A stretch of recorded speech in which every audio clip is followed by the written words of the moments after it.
আল্লাহ পাক বলেন, যদি জনপদের লোকেরা, দেশের লোকেরা দুইটা কাজ যদি করে, কয়টা কাজ?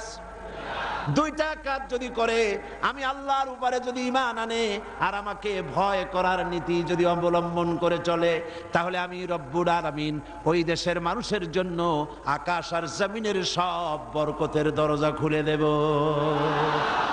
কি ওয়াদা কার? আল্লাহ কি ওয়াদা ভঙ্গ করেন? কখনো। তিনি কখনো ওয়াদা ভঙ্গ করেন না। সে আল্লাহ পাকের, তিনি বলছেন যে আমার রিস্কের মালিক আমি, আমি তোমাদেরকে সুযোগ দিয়েছি, গভর্নমেন্ট তৈরি করো, সরকার বানাও, এবং সরকার বানায়া আমার কোরআন দিয়ে দেশ চালাও। তবে কোরআন দিয়ে যদি দেশ না চালাও, কোরআন শরীফের মধ্যে আল্লাহ অন্যত্র বলেছেন ক্ষমতা দেই, ক্ষমতা দিয়া আমি চুপ বুঝে বসে থাকি না। আল্লাহ কি ঘুমান? বলেন আল্লাহ কি ঘুমান? হযরত মুসা আলাইহিস সালাম একদিন আল্লাহরে বলেন, আল্লাহ তুমি নাকি ঘুমাও না? আল্লাহ পাক বলেন, অবশ্যই ঘুমাই না। তোমার বিশ্বাস হয় না? কয় আল্লাহ অবশ্যই বিশ্বাস হয়, তবে বুঝি না, আমার বুঝি আসে না। তো যখন তুমি বিশ্বাস করো, বুঝে যখন আসে না, তাহলে আমি বুঝাই দেব। বিশ্বাস না করলেই তো সর্বনাশ। বিশ্বাস না করলে কি সর্বনাশ। ইব্রাহিম আলাইহিস সালাম আল্লাহরে বলছিলেন, রব্বি আরিনি কাইফা তুহিয়াল মাউতা, আয় আল্লাহ তুমি মরারে জিন্দা বানাও কেমনে? আল্লাহ কয় আওয়ালাম তুমিন, বিশ্বাস করো না? হযরত ইব্রাহিম আলাইহিস সালাম বললেন বালা। তিনি নাম বলতে পারতেন, নাম মানে হ্যাঁ, আর বালা মানে, দুটো শব্দের অর্থ একরকম না। যদিও ব্যবহারিক পদ্ধতিতে বিভিন্ন জায়গায় দুটো একই অর্থে ব্যবহার হয়, কিন্তু আর্থিক দিক থেকে অর্থাৎ পারিভাষিক দিক থেকে দুটো অর্থে ব্যবহার হয়। হযরত ইব্রাহিম বলতে পারতেন বিশ্বাস করিয়া, নাম। তিনি নাম বললেন না। আল্লাহ বললেন আওয়ালাম তুমিন, বিশ্বাস করো না? জবাবে আমার জাতির পিতা, কে বললেন? আমার জাতির পিতা। চিল্লায় কোন কে? আমার জাতির পিতার নাম কি?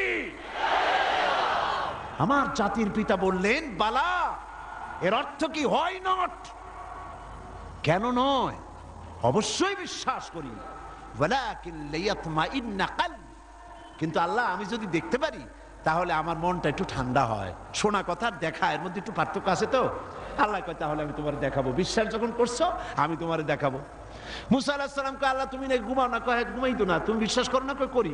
বুঝি না। কয় তাহলে বুঝাই, এক গ্লাস পানি নিয়ে আসো। মুসা আলাইহিস সালাম এক গ্লাস পানি নিয়ে আসলেন। আল্লাহ কয় দাঁড়াই থাকো। গ্লাস একটা নিয়ে মুসা আলাইহিস সালাম দাঁড়ায় আছেন। আল্লাহ মুসারে হুকুম করলেন গ্লাস নিয়ে দাঁড়াও, আর ঘুমেরে কইলেন মুসারে ধর। ঘুম এসে মুসা আলাইহিস সালামের ধরছে। এখন হাত গেছে শিথিল হইয়া, হাতের থেকে গ্লাস পড়িয়া ভাঙ্গা টুকরা টুকরা হয়ে গেল। মুসা আলাইহিস সালাম ভয় পেয়ে গেলেন। আল্লাহ রাব্বুল আলামিন বলেন ভয়ের কোনো কারণ নাই, আমি তোমাকে পরীক্ষার জন্য, বোঝার জন্য, তুমি বুঝতে পারো নাই আমি কেন ঘুমাই না, সেই বোঝাবার জন্যই গ্লাস হাতে নিয়ে দাঁড়ায় থাকতে বলছিলাম। তুমি মুসা একটা গ্লাস পানি নিয়ে কিছু সময়ের জন্য দাঁড়াতে পারলে না, ঘুম তোমাকে হাত শিথিল করে দিল, গ্লাস ভেঙে চুরের চুরমার হয়ে গেল। আর ওই তামাম বিশাল আকাশ, এই সোলার সিস্টেম, এই পৃথিবীতে আকাশে জমিনে গ্রহ নক্ষত্র সৌররাজি নবমণ্ডল ভূমণ্ডল কুল কায়নাত পুরা সৃষ্টি আমার হাতের মুঠার ভিতরে রয়েছে। গোটা পৃথিবীর সব কিছুর ট্রাফিক আমি আল্লাহ কন্ট্রোল করি। আমি যদি ঘুমায় যাই আকাশ আর জমিনের কোনো সিস্টেম আর বাকি থাকবে না। কোরআন শরীফের ভিতরে আল্লাহ রাব্বুল আলামিন সাফ করে বলেছেন লা তাখুযুহু সিনাতু ওয়ালা নাওম। পড়েন লা তাখুযুহু সিনাতু ওয়ালা নাওম। আল্লাহর ঘুমও নাই, তন্দ্রাও নাই। সুবহানাল্লাহ। ঘুমও নাই, তন্দ্রা বোঝেন তো? জিমানি। আল্লাহ জিমায়ও না, আল্লাহর কোনো ক্লান্তি নাই। সুবহানাল্লাহ। সে আল্লাহ রাব্বুল আলামিন, তিনি বলছেন ক্ষমতা দিয়া ঘুমাই না, লিনানজুরা কাইফা তা'মালুন। ক্ষমতা দিয়ে লিনানজুরা কাইফা তা'মালুন, তাকায়া থাকি তুমি তোমার জনগণের সাথে কি আচরণ করো। জনগণের ভাগ্য বদলাও না দলের ভাগ্য বদলাও, তাকাইয়া দেখি। সেই আল্লাহ পাক আগের মতো আছেন না উল্টো পাল্টা হয়ে গেছে? আছে কিনা? আয়াতুল কুরসির ভিতরে আমরা পড়ে থাকি আল্লাহু লা ইলাহা ইল্লা হুয়াল হাইয়ুল কাইয়্যুম। আল্লাহ ছাড়া কোনো ইলাহ নাই, তিনি চিরজাগ্রত, তিনি চিরঞ্জীব। যেমন ছিলেন তেমন আছেন, তেমন সুবহানাল্লাহ। এখন আল্লাহ পাক কি বলছেন? উদখুলু ফিস সিলমে কাফা। যারা ঈমান আনছো, আমরা ঈমান আনছি কিনা? আচ্ছা, আমি একটু ঈমানদারদের সংখ্যাটা দেখি, কতজন ঈমান আনছি। আলহামদুলিল্লাহ। হাত নামান, হাত নামান, হাত নামান। আমরা সবাই ঈমানদার, আমরা সবাই কি? তো ঈমানদারদেরকে আল্লাহ পাক বলছেন উদখুলু ফিস সিলমে, পরিপূর্ণরূপে দাখিল হয়ে যাও। কিসের মধ্যে? সিলমের মধ্যে। আত্মসমর্পণ করো, সারেন্ডার্ড হয়ে যাও। আমাদের জাতির পিতা হযরত ইব্রাহিম আলাইহিস সালামকে আল্লাহ রাব্বুল আলামিন অর্ডার করলেন আসলিম, সারেন্ডার করো। আসলিম, সারেন্ডার করো। কাকে বললেন? জাতির পিতাকে। কাকে বললেন? জাতির পিতা হওয়া এত সোজা নয়। গোটা মুসলিম মিল্লাতের পিতা, তাকে পরীক্ষা দিতে হয়, ইমানের পরীক্ষা, হাবিজাবি ফালতুর পরীক্ষা না। কিসের পরীক্ষা? ইমানের পরীক্ষা, আগুনের পরীক্ষা। নিজের কলিজার টুকরা সন্তান আল্লাহকে খুশি করার জন্য জবাব করার পরীক্ষা। এরপরে জাতির পিতা হওয়া যায়। মানুষের উপরে জাতির পিতা চাপাই দিলে জাতির পিতা হয় না। জাতির পিতা আল্লাহ বানান, কে বানায়? চিল্লায় কও, কে বানায়? ওই আল্লাহ পাক বলছেন, আমি ইব্রাহিম আলাইহিস সালামকে বললাম আসলিম, সারেন্ডার করো, মাথা নত করো, আত্মসমর্পণ করো। আমার জাতির পিতা ইব্রাহিম আলাইহিস সালাম একটা প্রশ্ন তুললেন না যে আল্লাহ কোন কোন ব্যাপারে আমি আত্মসমর্পণ করব, কোন কোন ব্যাপারে আমি সারেন্ডার করব, কোনো প্রশ্ন নাই। আমার রব তিনি বলেছেন আসলিম। আমার জাতির পিতা এক সেকেন্ড দেরি না করে সঙ্গে সঙ্গে বলেছেন আসলামতু লিরাব্বিল আলামিন। পড়েন আসলামতু লিরাব্বিল আলামিন। সারেন্ডার্ড হয়ে গেলাম, আনকন্ডিশন, কোন শর্ত ছাড়াই, বিনা শর্তে, বিনা প্রশ্নে আমার রবের সামনে আমি আমার মাথা নত করে দিলাম। সুবহানাল্লাহ। আল্লাহ তারে গোটা বিশ্বের নেতা বানাবেন, গোটা বিশ্বের কিয়ামত পর্যন্ত মুসলমানদের জাতির পিতা বানাবেন। সেই জন্য আল্লাহ পরীক্ষা নিতে চাইলেন, জাতির পিতা তোমারে বানাবো, তবে তোমার ইমানটা কেমন তা একটু টেস্ট করা দরকার। আল্লাহ টেস্ট করলেন, ফালাই দিলেন আগুনের মধ্যে। আগুনের ভিতরে ফালানো হচ্ছে। হযরত জিবরাইল বলছেন ইব্রাহিম আমার কাছে সাহায্য চাও, আমি আগুন থেকে তোমারে বাঁচায় দেব, আমার কাছে সাহায্য চাও। চতুর্দিকে লোকেরা দাঁড়ায় দেখতেছে আগুনের ভিতরে এখনই পড়ে যাবেন। কোন মানুষ এমন আছে এইভাবে করে আগুনে সহজে পড়তে পারে, যিনি জানেন আমি পুড়ে যাব, ওনার পরিণতি কি হবে, আগুনে পড়বেন কি পড়বেন না, তা তো ইব্রাহিম আলাইহিস সালামের জানা ছিল না, ঠিক কিনা? কিন্তু তিনি জিবরাইলের প্রশ্নের জবাব দিলেন, তার প্রস্তাবের জবাব দিলেন। জিবরাইল গো, আমি তোমার কাছে সাহায্য কেন চাইব? আমি তো এমন কোন অন্ধ আল্লাহর ইবাদত করি না যে আল্লাহ তার বান্দার দুঃখ দুর্দশা নিজের চোখে না দেখেন। আমার আল্লাহ তো অন্ধ নন। তবে আমি আগুনে পুড়ে গেলে, আগুনের ভিতরে আমি পুড়ে ভস্ম হলে আমার রব যদি খুশি হয়ে যান, তাহলে আমি আমার রবকে খুশি করার জন্য 1000 বার পড়তে রাজি আছি। ঝট করে পড়ে গেলেন আগুনের ভিতরে। ইমানে তিনি পাস করলেন, ফার্স্ট ক্লাস, ফার্স্ট হয়ে গেলেন ইমানের পরীক্ষায়। আমার আল্লাহ রাব্বুল আলামিন ইব্রাহিম দড়ি ছিঁড়ে আগুনের ভিতরে পড়ার আগে রব্বুল আলামিন আগুনের প্রতি নোটিশ করে দিলেন, ইয়া নারু কুনি বারদাও ওয়া সালামান আলা ইব্রাহিম। আগুন আমার ইব্রাহিমের জন্য শান্তিদায়ক ঠান্ডা হয়। সুবহানাল্লাহ। শান্তিদায়ক ঠান্ডা হও। এমন ঠান্ডা হইল, আগুন তো জ্বলতেছে, কিন্তু ইব্রাহিমের বসন্ত দূরের কথা, গায়ের জামাও পড়ে নাই। সুবহানাল্লাহ। এ হলো জাতির পিতা ইমানের পরীক্ষা। তিনি বলেছেন আসলামতু লিরাব্বিল আলামিন, আমি আমার প্রভুর সামনে মাথা নত করে দিলাম। আল্লাহ আবার পরীক্ষা করলেন, এক পরীক্ষা হলো না, পৃথিবীবাসীর সামনে তোমাকে দেখাতে হবে যে তুমি সত্যি জাতির পিতা হওয়ার যোগ্য। সুবহানাল্লাহ। সবেমাত্র 80 বছর বয়সের সময় ছেলে হয়েছে হযরত ইসমাইল। আল্লাহ রাব্বুল আলামিন অর্ডার করলেন, চলে যাও, এই নবজাতক সন্তান আর তার মাকে নিয়ে মরুভূমির ভিতরে রেখে আসো। কি কত বড় মারাত্মক অর্ডার! সারা জীবনের শেষ প্রান্তে এসে একটি মাত্র কলিজার টুকরা সন্তান পেয়েছেন, বউ আর বাচ্চা সুদ্ধা ফেলে আসতে হবে মরুভূমির মধ্যে। আশ্চর্য কথা। কোনো প্রশ্ন করেন নাই যে আল্লাহ নিষ্ঠুর ওয়াদাটা, এই অর্ডারটা আমার কেন তুমি করলা, আমার উপরে এত বড় কঠিন পরীক্ষা, এ তো আগুনের পরীক্ষার চাইতে আরো মারাত্মক। আমি আমার বাচ্চাকে কেমনে মরুভূমিতে বানায় রেখে আসবো?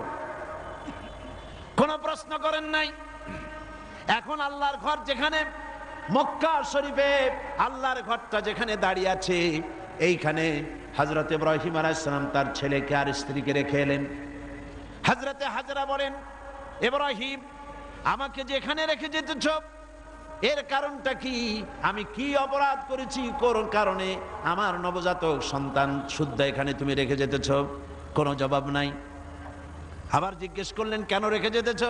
কোনো জবাব নাই। তৃতীয়বারে হযরত হাজরা বুঝতে পারলেন তার স্বামী আল্লাহর পয়গম্বর, আল্লাহর নির্দেশ ছাড়া কোনো কাজ তিনি করবেন না। তিনি প্রশ্ন করলেন, ইব্রাহিম এটা কি আল্লাহর হুকুম নাকি? হযরত ইব্রাহিম বললেন, হাজরা গো, আল্লাহ পাকের হুকুমেই আমি তোমাকে রেখে গেলাম। আকাশের দিকে আঙ্গুলটা উঁচু করলেন, আবেগে ভারাক্রান্ত হয়ে গেলেন হযরত ইব্রাহিম আলাইহিস সালাম। হযরতে হাজরা বললেন, ইব্রাহিম কোনো চিন্তা নাই, আল্লাহ পাক যখন হুকুম করেছেন নিশ্চিন্ত মনে তুমি বাড়ি ফিরে যাও।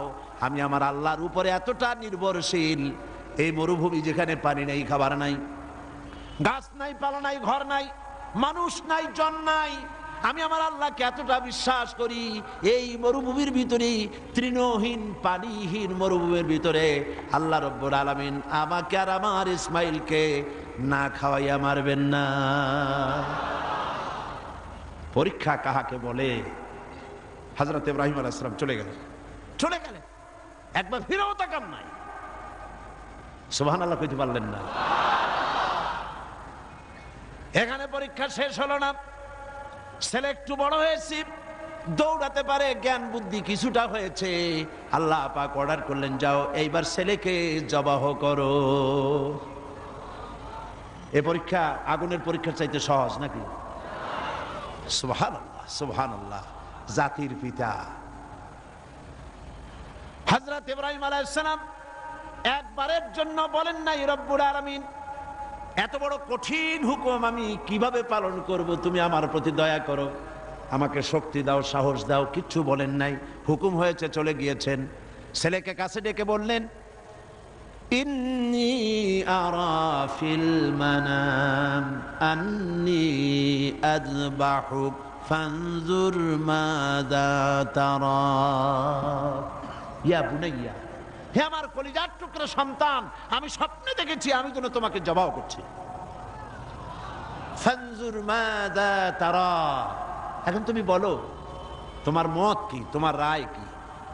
হযরত ইসমাইল আলাইহিস সালাম বাপ পয়গম্বর, ছেলেও কি পয়গম্বর হয়ে যাবেন। ছোট্ট ছেলে হযরত ইসমাইল বলছেন, ইয়া আবাতি ফাআল মা তু'মারু সাতাজিদুনি ইনশাআল্লাহু মিনাস সাবিরিন। হে আমার পিতা, হে আমার সম্মানিত পিতা, ইফআল মা তু'মারু, আপনি সেটাই করুন যেটার প্রতি আপনি আদিষ্ট হয়েছেন। ওই বাচ্চা ছেলে বুঝতে পেরেছে আমার পিতার স্বপ্ন স্বপ্ন নয়, নবীদের স্বপ্ন ওহীর সমান। ইয়া আবাতি ফাআল মা তু'মার, আল্লাহ পাক আপনাকে যে আদেশ করেছেন আপনি তা পালন করুন। সাতাজিদুনি ইনশাআল্লাহু মিনাস সাবিরিন, অবশ্যই আপনি আমাকে ধৈর্যধারীদের মধ্যে পাবেন। সুবহানাল্লাহ। এই পরীক্ষাও হযরত ইব্রাহিম আলাইহিস সালাম পাশ করলেন না করেন না? করছেন কিনা? আল্লাহ পাক বলছেন দেখো ব্যাপারটা কি হলো। হযরত ইব্রাহিম তো জানেন না যে ছেলে জবাও হবে না, আর ছেলেও জানে না যে সে জবাও হয়ে যাবে না। কথা ঠিক কিনা? হযরত ইব্রাহিম আলাইহিস সালাম ছেলেকে জবাহের জন্য প্রস্তুতি নিলেন। এবার দেখেন কোরআনের ভাষাটা কি। আল্লাহ পাক বলছেন ফালাম্মা আসলামা ওয়া তাল্লাহু লিল জাবিন। ফালাম্মা আসলামা উদখুলু ফিস সিলমে কাফা, সেই সিলমুন এখানেও সেই সিললাম এখানেও আসছে আসলামা। ফালাম্মা আসলামা, যখন তারা বাপ বেটা দুজনেই আনুগত্যের মস্তককে অবনত করে দিল। হযরত ইব্রাহিম দিলেন, আল্লাহর হুকুমের সামনে মাথা নত করে ছুরি হাতে নিলেন, আর হযরত ইসমাইল পিতার হুকুমের সামনে আল্লাহর হুকুম অনুযায়ী গলাটা পেতে দিলেন। ফালাম্মা আসলামা ওয়া তাল্লাহু লিল জাবিন, গলাটা কাট করে দিলেন। হযরত ইসমাইল বললেন আব্বা একটি কাজ করুন, আমাকে জবাহ করার আগে আমার হাত পা একটু ভালো করে বেঁধে দিন, আর আপনার নিজের চোখটাও একটু ভালো করে বাঁধেন, কারণ আমি আপনার একমাত্র সন্তান। আমাকে জবাহ করতে গেলে আমার গলার উপরে যখন ছুরি ধরবেন আপনার কলিজায় মায়ার উদ্রেক হয়ে যেতে পারে। চোখটা বেঁধে নেন আর আমার হাত পা বাঁধেন, যাতে করে আমার হাত পা আপনার গায়ে না লাগে। আর আমি মরে যাও, আমি জবাহ হয়ে যাওয়ার পর আমার রক্ত মাখা জামাটা নিয়ে আমার মাকে দিয়ে দিবেন, আর বলবেন ইসমাইলের সঙ্গে কিয়ামতের দিন তোমার সঙ্গে দেখা হয়ে যাবে। হযরত ইব্রাহিম আলাইহিস সালাম ইসমাইলকে বাঁধলেন, নিজের চোখ বাঁধলেন, হযরত ইসমাইলকে জবাহ করতে যাবেন। হযরত ইসমাইল বলেন আব্বা আমার একটা ভুল হয়ে গেছে, আমার হাত পায়ের বাঁধন খুলে দেন। হযরত ইব্রাহিম বাঁধন খুলে দিলেন, আর জিজ্ঞেস করলেন বাঁধতে বললে আবার খুলতে বললে কেন? হযরত ইসমাইল বললেন বাঁধার পরে আমার মনের মধ্যে একটা চিন্তা জাগলো, হাত পা বন্ধন অবস্থায় যদি আমারে জবাহ করা হয় তাহলে না জানি কিয়ামতের ময়দানে এমন প্রশ্ন উঠতে পারে যে ইসমাইল আল্লাহর হুকুমে রাজি ছিল না বলে তার বাবা তার হাত পা বেঁধে জবাহ করেছিল। এই প্রশ্ন যাতে না উঠতে পারে হাত পা ছেড়ে দেন, আমি ধৈর্য ধারণ করব, নড়ব না। সুবহানাল্লাহ। হযরত ইব্রাহিম আলাইহিস সালামকে আল্লাহ পাক এই পরীক্ষায় পাশ করায় দিলেন। তিনি পরীক্ষায় পাশ করলেন। আল্লাহ রাব্বুল আলামিন এবার আমার জাতির পিতাকে ডাকতেছেন, ওয়া নাদাইনাহু আইয়া ইব্রাহিম قد صدقت الرؤيا إنا كذلك نجزي المحسنين وناديناه أن يا إبراهيم।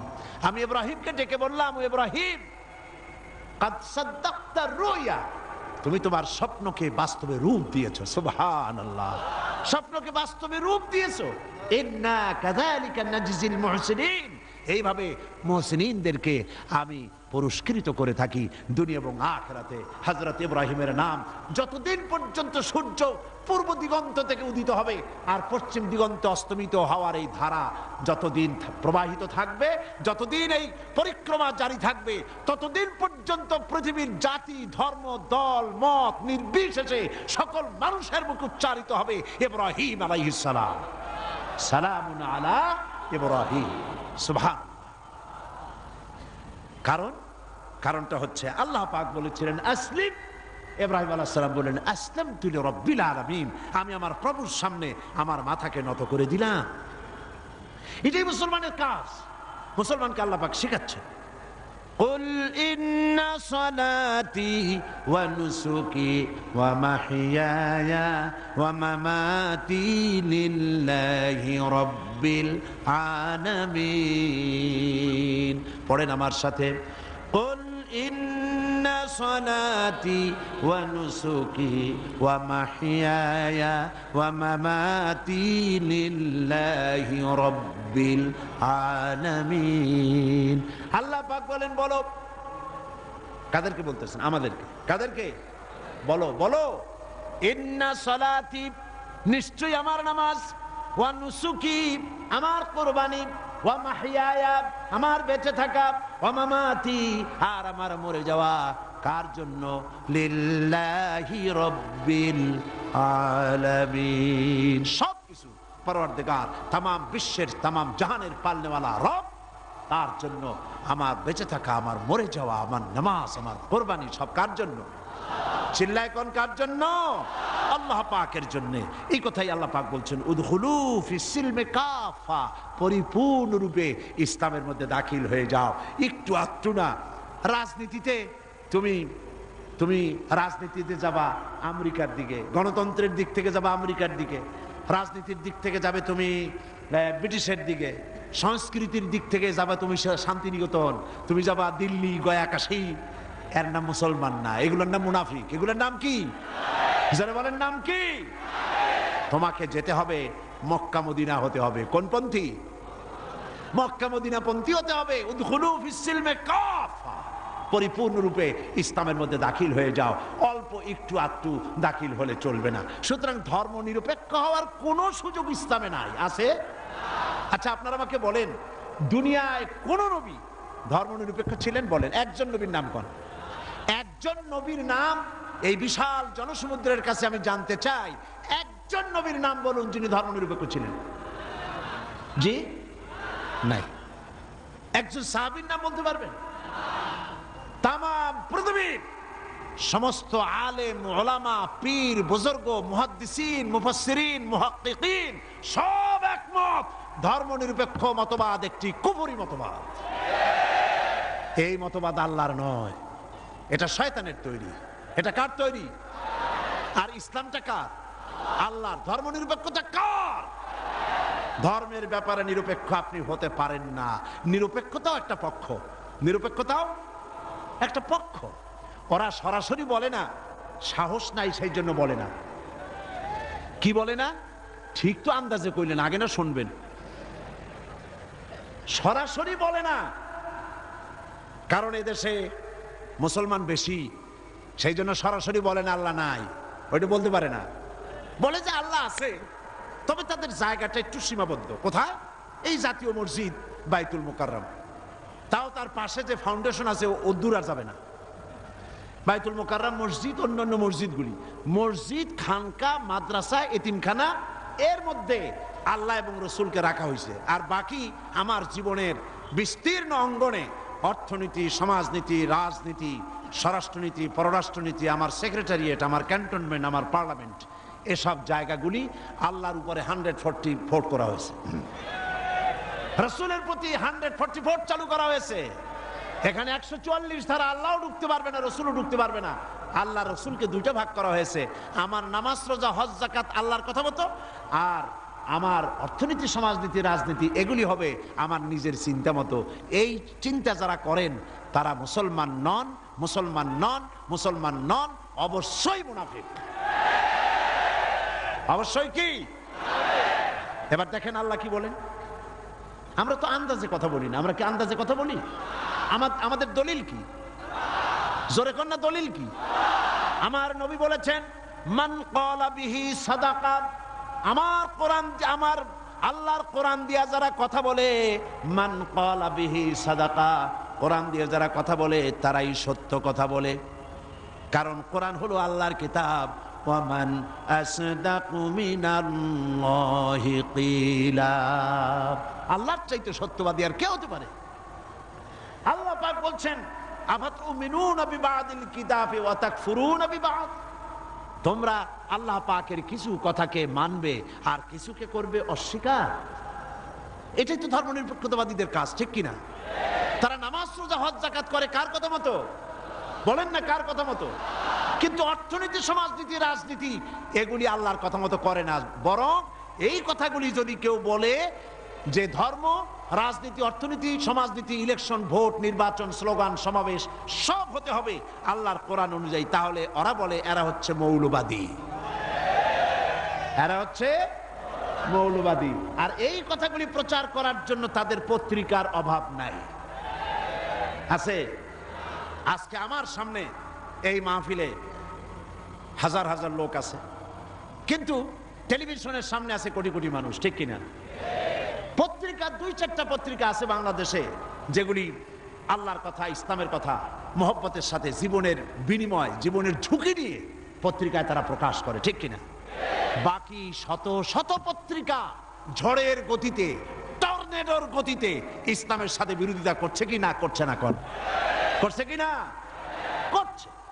এবং এরাই ধর্মনিরপেক্ষতাকে বাঁচায় রাখার জন্য এক শ্রেণীর বুদ্ধিজীবী কবি সাহিত্যিক তৈরি করেছে এবং পত্রিকাগুলি এদেরকে বাঁচায় রাখে, আর ইসলামের সাথে করে চরম কি বিরোধিতা। দেখেন, এইখানে আমি আসার সাথে সাথেই একটা প্রশ্ন আমার কাছে আসলো, একটা প্রশ্ন আসলো। প্রশ্নটা হচ্ছে, সে লোক বলেছে যে ওয়াজ মাহফিলের আমাদের সমাজে এক শ্রেণীর লোক আছে যারা এই বলে জনগণকে বিভ্রান্ত করছে যে সাইদি সাহেব এবং অন্যান্য বিখ্যাত আলেমগণ ওয়াজ মাহফিলের মাধ্যমে প্রচুর অর্থ উপার্জন করছে। এই সকল লোকদের প্রশ্ন হলো, আলেমগণ নবী ওনার নাজিলকৃত কোরআনের আলোচনার বিনিময়ে কোনো অর্থ উপার্জন করছেন কেন? এই প্রশ্নটির সৃষ্টি হয়েছে কদিন আগে একটি পত্রিকা, ভারতের টাকায় পরিচালিত, আমি নাম বলবো না। আমি তখন কুমিল্লা মাহফিল করতেছি।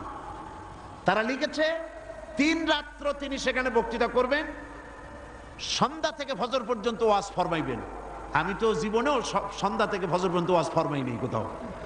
তারপরে প্রতিদিন 25,001 টাকা করে নেবেন, 3 রাত্রে 75,003 টাকা তিনি সেখান থেকে গ্রহণ করবেন। পত্রিকায় এসেছে।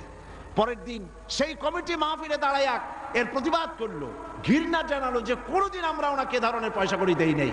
জিন্দিগিতে মানুষের সঙ্গে কন্ট্যাক্ট করে, চুক্তি করে আমি সাইদি টাকা নিয়েছি, এর প্রমাণ কোন মায়ের সন্তান, বাংলাদেশ তো দূরের কথা, তামাম পৃথিবীতে কেউ দিতে পারবে না। পত্রিকাগুলি এগুলি ছেপে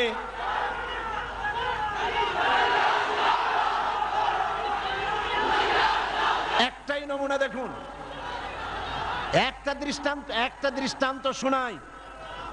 আমার একটা নির্বাচনী মামলা চলতেছিল, জানেন কিনা আপনারা?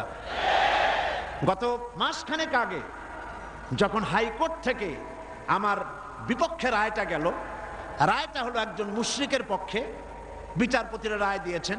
এ রায়ের প্রতি, বিচারপতিদের প্রতি আমার কোনো বক্তব্য নাই। আইনের প্রতি সবসময় আমরা শ্রদ্ধাশীল, বিচারকদের প্রতি শ্রদ্ধাশীল। রায় তারা যেটা দিয়েছেন, একজন মুশরিকের পক্ষে সেটা গিয়েছে, আমার বিপক্ষে গিয়েছে। এমন কোন পত্রিকা সেদিন ছিল না। পরের দিন প্রত্যেকটি পত্রিকার ব্যানার হেডলাইনে এত বড় অক্ষর দিয়ে লিখেছে, সাইদি আর এমপি নাই, তিনি কুপকাত। কিন্তু গতকাল বাংলাদেশ সুপ্রিম কোর্ট এই কেসে হাইকোর্টের রায়কে স্থগিত ঘোষণা করে দিল, স্টে অর্ডার দিয়ে দিল। রায়টা আমার পক্ষে এসেছে, সেই জন্য বাংলাদেশের 2-1টা পত্রিকা ছাড়া কোন পত্রিকায় কোনো জায়গা হয় না। এগুলি প্রমাণ, এদের কলিজা জ্বলে। আজকের এই মাহফিলের এই দৃশ্য দেখে কলিজায় আগুন লেগে যায় ওদের। আগুন লাগুক।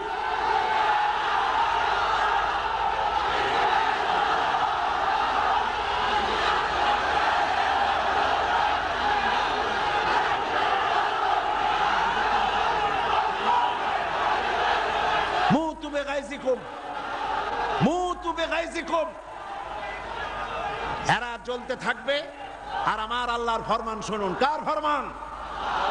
ইউরিদুনা লিইউতফিউ নূরাল্লাহি বিআফওয়াহিহিম ওয়াল্লাহু মুতিম্মু নূরিহি ওয়ালাউ কারিহাল কাফিরুন। আল্লাহ পাক বলেন, ওরা চায় মুখের ফু দিয়া আমার আলোকে নির্বাপিত করে দেবে, আমার আলোটারে দুনিয়া থেকে নিভায়ে দেবে। আল্লাহ পাক বলেন, ওদের মনের মধ্যে যত জ্বালা পোড়া হোক না কেন, আমার দিনকে আমি, আমার দিনের আলোকে আমি প্রজ্বলিত করে রাখবো। এটাকে আমি পূর্ণতা দান করব। ওদের কলজে যত পুড়ুক, জ্বলতে থাকো, পুড়তে থাকো।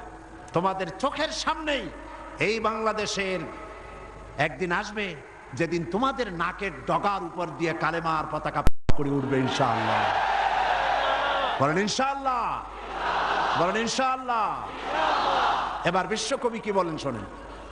বিশ্বকবি আল্লামা ইকবাল বলেন, সতীজা কর রহা হ্যায় अज़ल से ताइम रोज, सतीजा कर रहा है अज़ल से ताइम रोज, चरागे मुस्तफावी से शरारे बुलहबीस। সে আবামান কাল থেকে শুরু করে পর্যন্ত নমরুদ, ফেরাউন, হামান, সাদ্দাত, আবু জাহেলের গোষ্ঠীরা নবুয়তের চারাগকে নিভায়ে ফেলতে চেয়েছে, কিন্তু তাদের হাজারো প্রচেষ্টা সত্ত্বে চারাগে মুস্তফাবি রাসূল করিম সাল্লাল্লাহু আলাইহি ওয়াসাল্লামের জ্বালানো চারাগটা টিম টিম করে জ্বলতে রয়েছে। টর্নেডো, গর্কি এবং ঝড়ো হাওয়ার মোকাবেলা করে জ্বলতে থাকবে ইলা ইয়াউমিল কিয়ামা।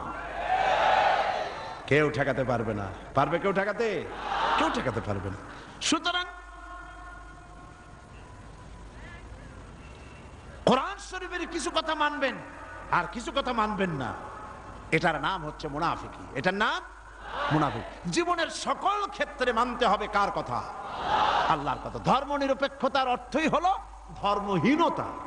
এই ধর্মনিরপেক্ষতায় যারা বিশ্বাসী তারাই 1972 সনে বাংলাদেশের সবগুলি ইউনিভার্সিটির মনোগ্রাম থেকে ইকরা বিস্মি রাব্বিকাল্লাযী খালাক রব্বি জিদনি ইলমা কোরআনের আয়াতকে তারা তুলে ফেলেছিল।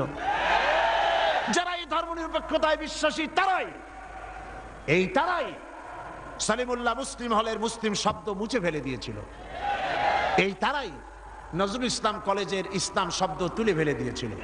এই তারাই নিজেদের দলের নামের ভেতর থেকে মুসলিম শব্দটি একটি বিশেষ ধর্মীয় গোষ্ঠীর ভোট পাওয়ার জন্য নিজের দলের নাম থেকে মুসলিম শব্দ বিসর্জন দিতে কুণ্ঠাবোধ করে না। সুতরাং ধর্মনিরপেক্ষ মতবাদ শয়তানের আবিষ্কার। কার আবিষ্কার? ওরা দুইটা আয়াত পেয়েছে কোরআন শরীফ থেকে, দুইটা আয়াত। ওরা বলে ধর্মনিরপেক্ষতাবাদের কথা তো কোরআন শরীফই আছে আর বুখারী শরীফও আছে। কোথায় আছে? কই যে বুখারী শরীফে আছে লাকুম দীনুকুম ওয়ালিয়া দীন। নাউযুবিল্লাহ। আল্লাহর কোরআনের আয়াত নিয়ে ঢুকাইছে কিসের মধ্যে? বুখারীর মধ্যে। লাকুম দীনুকুম ওয়ালিয়া দীন মানে কি? লাকুম দীনুকুম ওয়ালিয়া দীন অর্থ তারা করেছে যে যার ধর্ম তার কাছে। এটা ধর্মনিরপেক্ষবাদের কথা। তোমরা বাঙ্গালকে হাইকোর্ট দেখাতে চেষ্টা করো। কোরআন পড়তে জানো? লাকুম দীনুকুম বানান করে কেমনে তা জানো? এটা নাজিল হয়েছে কোন প্রেক্ষাপটে তা কি জানো? সুতরাং যা জানো না সে বিষয়ে কথা বলতে এসো না। আমি যদি মেডিকেল সায়েন্স না জানি, আমি যদি চিকিৎসা বিজ্ঞান না জানি, আমি যদি ওষুধপত্রের খোঁজ খবর না রাখি, তাহলে কোনো ডাক্তারের প্রেসক্রিপশনের উপরে কথা বলা আমার ধৃষ্টতা। ঠিক কিনা? যে বিষয় আমি জানি না, অর্থনীতি যদি আমি না বুঝি, তো কোনো অর্থনীতিবিদের বক্তব্যের উপরে আন্দাজে কোনো কথা মারিয়ে দেওয়া, মাথা দিয়ে ঠেলা আমার জন্য ঠিক নয়।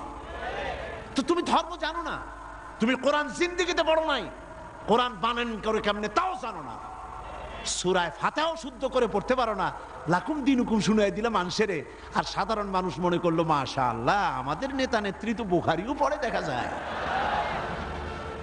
লাকুম দীনুকুম ওয়ালিয়া দীন প্রেক্ষাপট কি? কাফেরেরা বলেছিলেন হে রাসূল, কাফেরেরা বলছে কুরাইশ নেতৃবৃন্দ, হে রাসূল, হে মুহাম্মদ সাল্লাল্লাহু আলাইহি ওয়াসাল্লাম, আসো ধর্ম আমরা 50-50 করে ভাগাভাগি করে নিই।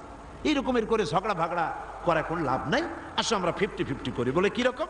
বলে কিছুদিন আমরা মসজিদে ঢুকে তোমার আল্লাহরে দুই একটা সেজদা দেব, আর তুমি কিছুদিন আমাদের মূর্তিগুলোর সামনে এসে একটু প্রণাম দিয়ে যাইও। ধর্ম ভাগাভাগি করে নি। এই সময় আল্লাহ পাক এই আয়াত নাজিল করলেন। এই সূরার নাম কি? আল্লাহ রাব্বুল আলামিন ওহী নাজিল করে দিলেন, কুল ইয়া আইয়ুহাল কাফিরুন লা আ'বুদু মা তা'বুদুন। হে কাফের বলো, হে নবী বলুন, হে কাফেরেরা, আমরা যার ইবাদত করি তোমরা তার ইবাদত করো না, তোমরা যার ইবাদত করো আমরা তার ইবাদত করি না। সুতরাং লাকুম দীনুকুম ওয়ালিয়া দীন। তোমরা তোমাদের দিন নিয়ে থাকো, আমরা আমাদের দিন নিয়ে থাকি। এটা তো নিরপেক্ষতার কথা নয়, এটা তো পক্ষের কথা। তোমরা তোমাদের ধর্মের পক্ষে থাকো, আমরা আমাদের ধর্মের পক্ষে থাকি। এইটারে তারা বানাইছে নিরপেক্ষর আয়াত। নাউযুবিল্লাহ। কোন শয়তান এদের শিখাইছে আল্লাহই জানে। এরপরে আরেকটা আয়াত তারা বেছে নিয়েছে, সেটা হচ্ছে লা ইকরাহা ফিদ্দীন। ধর্মের মধ্যে বাড়াবাড়ি নাই। নামাজও পড়ে না জীবনে, ওদের সে লোকই বক্তৃতা করে কোরআনের আয়াত দিয়া। লা ইকরাহা ফিদ্দীন, সুবিধাবাদ জিন্দাবাদ। লা ইকরাহা ফিদ্দীন মানে কি? ধর্মের ব্যাপারে বাড়াবাড়ি নাই। সেটা কি? সেটার অর্থ হচ্ছে প্রলোভন দিয়ে, ভয় দিয়ে, অথবা পয়সা কড়ি দিয়ে, অথবা চাপ সৃষ্টি করে কোন ক্রমে অন্য কোন ধর্মের লোককে মুসলমান বানানো যাবে না। এ ব্যাপারে বাড়াবাড়ি করা যাবে না। এটাই হচ্ছে আয়াতের মূল বক্তব্য। লা ইকরাহা ফিদ্দীন, ধর্মের ব্যাপারে বাড়াবাড়ি করা যাবে না, সুতরাং তুমি নামাজ পড়ো, রোজা করো, এটারে আর অর্থনীতি সমাজনীতিতে আইনো না। এটা হলো তাদের বক্তব্য। নাউযুবিল্লাহি মিন যালিক। আপনারা আমাকে বলেন, রাসূল করিম সাল্লাল্লাহু আলাইহি ওয়াসাল্লাম তিনি কি রাষ্ট্রপ্রধান ছিলেন না? আমি বুঝি না মানুষের মাথার মধ্যে এই চিন্তাগুলি কেন আসে না। রাসূল সাল্লাল্লাহু আলাইহি ওয়াসাল্লাম একটা রাষ্ট্র পরিচালনা করেছিলেন। তিনি কি রাজনীতি ছাড়াই রাষ্ট্র পরিচালনা করছিলেন? বলেন আপনারা। তিনি যে রাষ্ট্রের প্রধান ছিলেন, সেটার পরিধি ছিল 12.5 লক্ষ বর্গমাইল। রাসূলুল্লাহ নবীদের মধ্যে একাই রাজনীতি করেছেন, আর কেউ করে নাই। এমনটি হয়েছে। এই কোরআন শরীফে আর কারো নাম আপনারা জানেন যিনি রাজনীতি করেছিলেন, যিনি রাষ্ট্র চালিয়েছিলেন? বলেন তো নামটা কি? ইউসুফ আলাইহিস সালাম। তিনি খাদ্য এবং অর্থ দপ্তরের মন্ত্রী ছিলেন। একদিকে রাসূল, আর একদিকে অর্থ এবং খাদ্য দপ্তরের মন্ত্রী। কোন দেশের? মিশরের। এরপরে গোটা মিশরের প্রেসিডেন্ট হলেন কে? ইউসুফ আলাইহিস সালাম গোটা মিশরের প্রেসিডেন্ট, দাউদ আলাইহিস সালাম প্রেসিডেন্ট, সুলাইমান আলাইহিস সালাম तमाम পৃথিবীর প্রেসিডেন্ট, রাসূল করিম সাল্লাল্লাহু আলাইহি ওয়াসাল্লাম তিনিও প্রেসিডেন্ট। তিনি ইন্তেকাল করার পরে হযরত আবু বকর রাদিয়াল্লাহু তাআলা আনহু সহ সাহাবীরা রাজনীতি ছেড়ে দিয়েছেন নাকি? বলেন, ছেড়ে দিয়েছে নাকি? হযরত আবু বকর, যার সম্পর্কে রাসূলুল্লাহ বলেছেন तमाम পৃথিবীর মুমিনের ঈমান যদি এক পাল্লায় রাখা হয়, আর এক পাল্লায় যদি আবু বকরের ঈমান রাখা হয়, দুনিয়াবাসী দেখতে পাবে तमाम পৃথিবীর মুমিনের ঈমানের তুলনায় এক আবু বকরের ঈমানের পাল্লাটা ভারী হয়ে যাবে। তিনি খলিফাতুল মুসলিমিন ছিলেন, আমিরুল মুমিনিন ছিলেন, প্রেসিডেন্ট ছিলেন। হযরত ওমর রাদিয়াল্লাহু তাআলা আনহু গোটা বিশ্বের অর্ধেকটা পৃথিবীর প্রেসিডেন্ট ছিলেন, যার সম্পর্কে রাসূল বলেছেন লা নাবিয়্যা বা'দি ওয়ালা রাসূলা, আমার পরে নবীও হবে না, রাসূলও হবে না। কিন্তু যদি কেউ নবী হতো আমার পরে, লাকানা ওমর, ওমর অবশ্যই আল্লাহর নবী হয়ে যেতেন। হযরত ওসমান জিন্নুরাইন তিনি প্রেসিডেন্ট ছিলেন। হযরত আলী কাররামাল্লাহু ওয়াজহাহু তিনি প্রেসিডেন্ট ছিলেন, ছিলেন না? তাহলে কি করে বলতে পারেন মুসলমানের সন্তান হইয়া, কেমনে বলতে পারেন যে ধর্ম আর রাজনীতি আলাদা, আমি ধর্ম নিরপেক্ষ? নিরপেক্ষ থাকতে পারবেন না। যেমন পথ চলতে গেলে হয় আপনি রাইটিস্ট হবেন, না হয় আপনি লেফটিস্ট হবেন। হয় ডান দিক দিয়ে চলবেন, না হয় বাম দিক দিয়ে। কিন্তু কেউ যদি কয় যে আমি রাইটিস্ট হব না, লেফটিস্ট হব না, আমি মিডিলিস্ট হব, আমি রাস্তার মাঝখানে দাঁড়ায় থাকবো, আমি নিরপেক্ষ, কোনো পক্ষে যাবে না, আমি নিরপেক্ষ রাস্তার মাঝখানে। এখন আপনি ঢাকা চিটাগং হাইওয়ে, মোটরওয়ে, বিশ্ব রোড, এই বিশ্ব রোডের ডান দিকেও নাই, বাম দিকেও নাই, যেহেতু আপনি নিরপেক্ষ, আপনি মাঝখানে দাঁড়াইছেন। আপনার এই মাঝখানে দাঁড়াবার স্বাদ মিটিয়ে দেবে ট্রাক বাবাজি আইসা, জনমের স্বাদ মিটিয়ে দেবে। ঠিক কিনা? ঠিক কিনা? তাহলে মুসলমানের আপনারা আপনাদের অবস্থান ঠিক করুন, কোন দিকে যাবেন? ডান দিক না বাম দিক না মাঝখানে? কোন দিকে? ডান দিকে। আসহাবুল ইয়ামিন, ডান দিকের নেতৃত্ব দিয়েছে নবীরা, এবং এই নেতৃত্ব দিয়ে তারা ডানপন্থীদের নিয়ে যাবে জান্নাতে। কোথায় নিয়ে যাবে? আর বামপন্থীদের নেতৃত্ব দিয়েছে শয়তান। আমি জানি না, বুঝি না, মুসলমান হইয়া মুসলমানের ঘরে জন্মগ্রহণ করে বামপন্থী আন্দোলন কেমনে করে, আমার মাথা ঢোকে না। কোরআন শরীফে বলা হয়েছে আসহাবুশ শিমাল, বামপন্থী। এই বামপন্থীদের নেতা হলো শয়তান। শয়তান বামপন্থীদের নেতৃত্ব দিয়া কিয়ামতের দিন নিয়ে যাবে জাহান্নামে। কোন দিকে নিয়ে যাবে? জাহান্নামে নিয়ে যাবে। সুতরাং আপনি ডিসাইড করুন, আপনি ঠিক করুন কোন দিকে যাবেন, ডান অর বাম, অথবা মাঝখানে, কোন দিকে? যদি আপনি বামে চলে যান জাহান্নামে যেতে হবে। যদি মাঝখানে দাঁড়ান, রাস্তার মাঝখানে দাঁড়ালে ট্রাক যেভাবে আপনাকে জীবনের স্বাদ মিটায় দেবে মাটির সাথে মিশিয়ে দিয়ে, ওইভাবে করে আপনি ডানপন্থীও হলেন না, বামপন্থীও হলেন না, মাঝখানে দাঁড়িয়ে আছেন, অবস্থান মানুষকে বুঝতে দিলেন না, মুনাফিকের জায়গায় দাঁড়ায় আছেন। শয়তান এসে আপনাকে সবল মেরে জাহান্নামে নিক্ষেপ করবে। নিরপেক্ষতার কোন স্থান ইসলাম নাই, ধর্ম নিরপেক্ষতার কোন জায়গা নাই। এখানে সুস্পষ্ট ভাবে উদখুলু ফিস সিলমে কাফা, পরিপূর্ণরূপে ইসলামের মধ্যে, সিলমের মধ্যে পরিপূর্ণরূপে দাখিল হয়ে যাও। 16 আনা। শুধু এতটুকু নয়, পরিপূর্ণভাবে ইসলামের ভেতরে আসো।